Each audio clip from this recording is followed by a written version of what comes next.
Hey boys and girls, welcome to 2017. Yes, we are back. Happy New Year, and we're back with the F1 review. Yes, we are now. Apologies for last week. I had man flu. Therefore, I was in no state to do the video, and I don't think you would have wanted to see me. I looked half-baked, all dosed up with various medicines, but I'm back this week to give you the lowdown on what's been happening in the F1. So we took a little break, obviously, with Christmas and New Year and that coming up, and we've come back. Last week we had Singapore. This week we had Malaysia. Yes, we did. About 3.5 miles long. Very technical, I would say. In my opinion, it's a technical track. You've got some serious elevation changes there, and there's nothing worse than coming up a hill when you know there's a turn, but you can't see where the turn is. Yeah, it's a very, very technical, very, very challenging, and quite surprising, to be honest. In some cases, some people who didn't like the track ended up loving the track, and some people who actually were quite confident in the track, maybe the race didn't go the way they wanted it to go. So we're going to get straight into it. Okay, so here we go. Got a few notes from the drivers that raced, and this is across both tiers here, Tier 1, Tier 2. A few notes. So we'll look at Joey. Joey XD was one of our newer drivers with F1, and let's see what he had to say about Malaysia.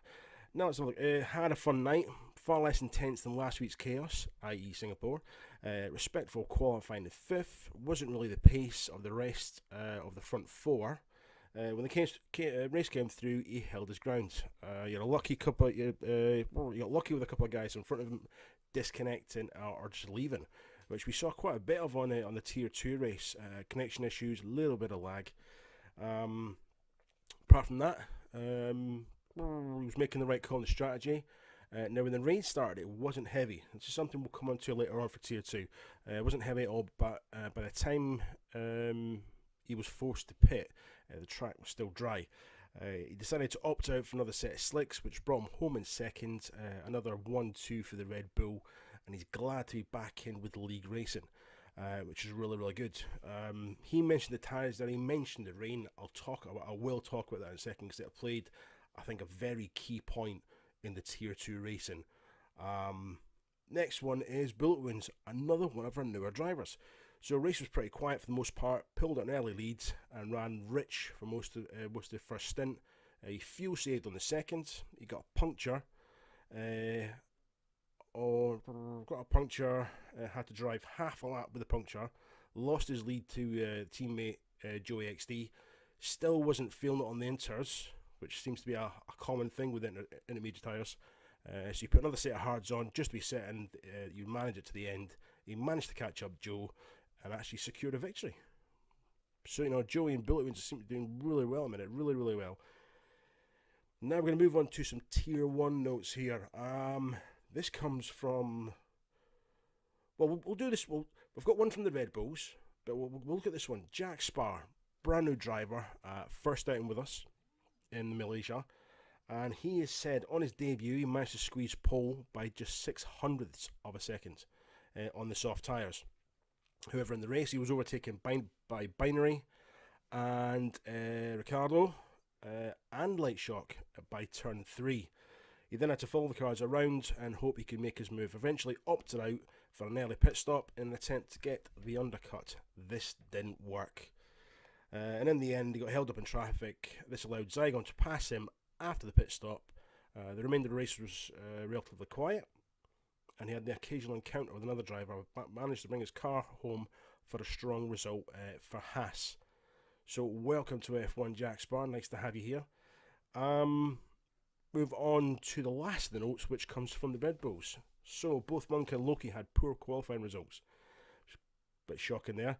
This continued into the race, where Loki crashed into qualifying before setting a competitive lap. And Monk, who was off the pace, both got caught up in incidents in the first lap and had to pit on lap 1 and 2. So it was a bit busy in the Tier 1. Monk went on to get a drive-through penalty on his pit stop, and then proceeded to lose his front wing in the dying stages of the race, meaning he could only get a P10. Wow, his teammate didn't fare much better, ended up getting P8. The result ultimately hindered Red Bull massively, and this has meant that their lead at the top of the constructors has now dropped to just 22 points with only 5 races remaining. The Red Bulls have had a bit of a tussle on Malaysia. They really have. The way I see it, at the end of the day, it's about taking part and it's about getting to the end of the race. If you win, you win. If you don't, you don't. You know that. Some people see it that way. Other people don't. For me, if I get to the end of the race, I'm more than happy. I really am. Now, going back to tier 2. I'm a bit over the place in a minute. Tier 2. Now, obviously I wasn't in tier 1. I'm a tier 2 driver. Tier 2 was quite interesting because the quality was wet. So everyone had to start on intermediate tyres.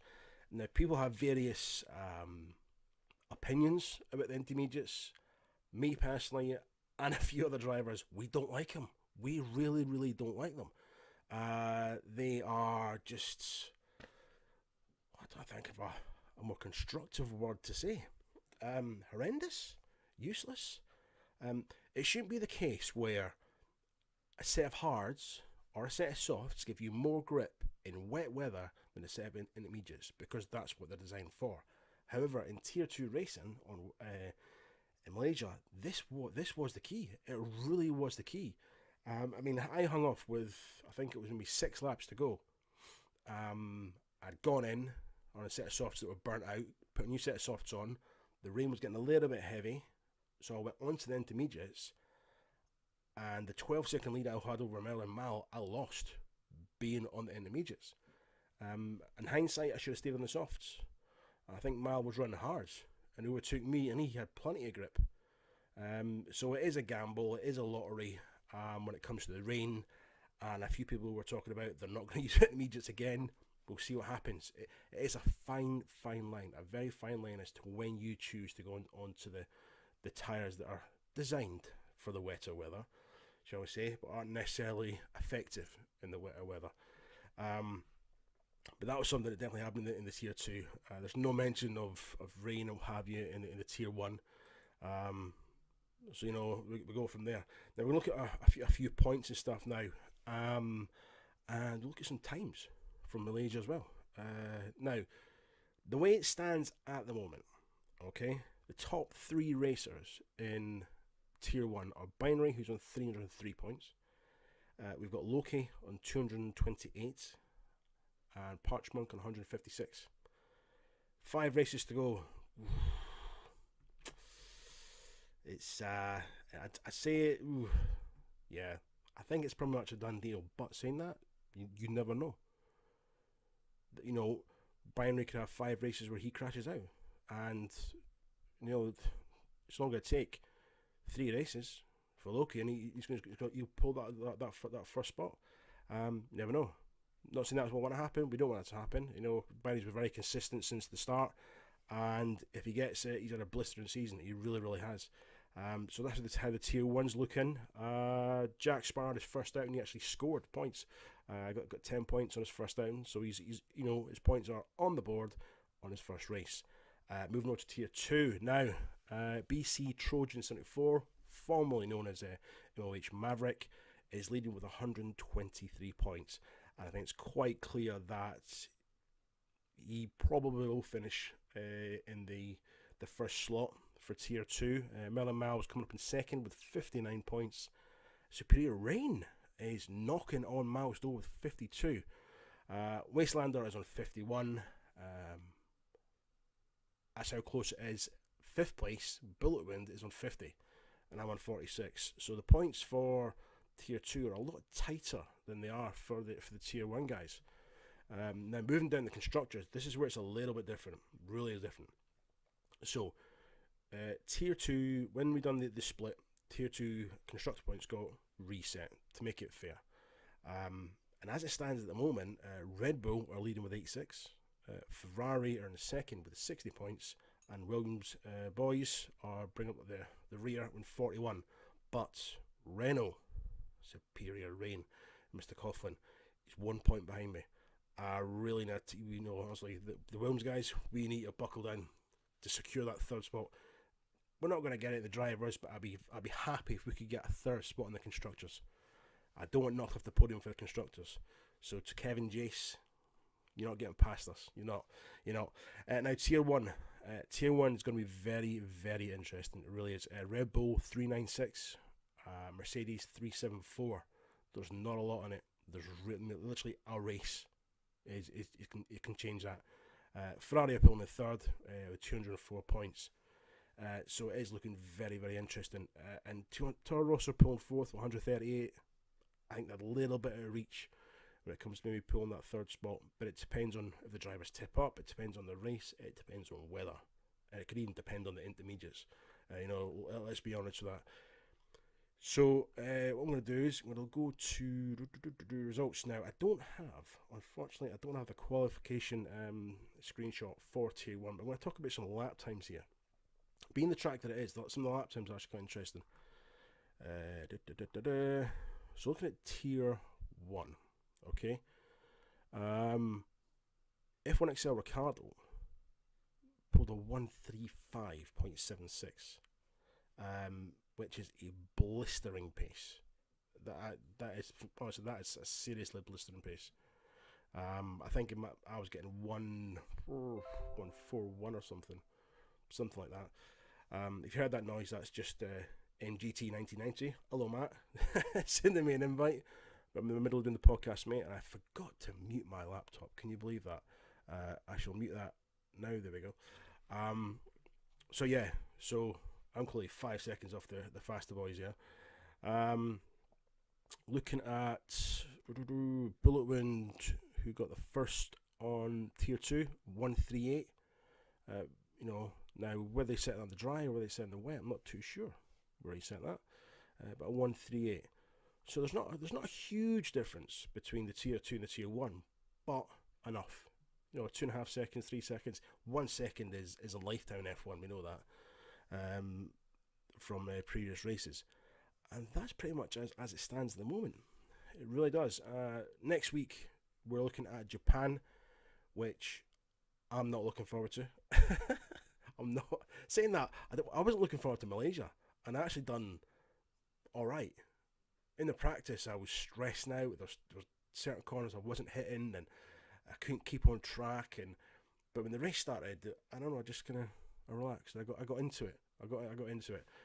So you never know. Japan might surprise me. I didn't get enough practice on Malaysia.